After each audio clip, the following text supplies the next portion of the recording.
After Columbine, it seemed that the entire focus on why the shootings occurred was because the killers listened to Marilyn Manson.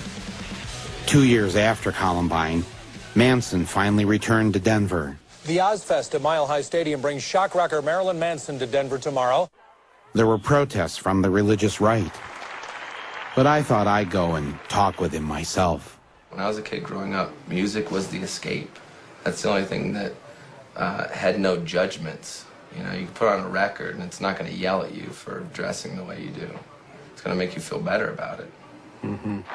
Some will be so brash to ask if we believe that all who hear Manson tomorrow night will go out and commit violent acts. The answer is no. But does everybody who watches a Lexus ad go and buy a Lexus?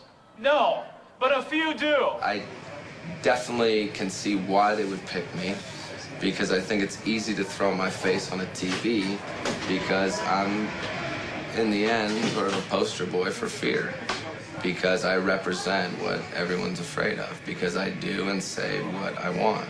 If Marilyn Manson can walk into our town and promote hate, violence, suicide, death, drug use, and Columbine-like behavior, I can say, not without a fight you can't. The two byproducts of that whole tragedy were violence and entertainment and gun control.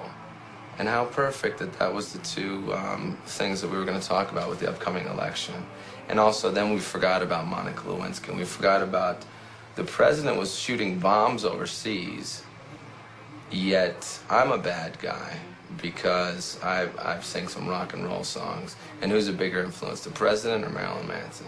Do you know, I'd like to think me, but I'm going to go with the president. do you know that the day that Columbine happened, the United States dropped more bombs on Kosovo than any other time during that war? I do know that, and I think that that's really ironic, you know, that nobody said, well, maybe the president had an influence on this violent behavior. No, because that's not the way the media wants to take it and spin and turn it into fear, because then you're watching television, you're watching the news, you're being pumped full of fear. There's floods, there's AIDS, there's murder, cut to commercial.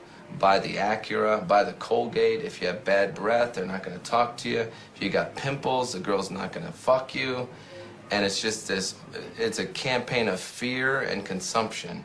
And that's what I think that it's all based on, is the whole idea that keep everyone afraid and they'll consume.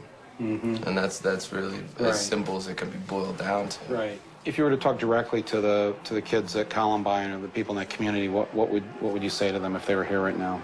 I wouldn't say a single word to them. I would listen to what they have to say, and that's what no one did.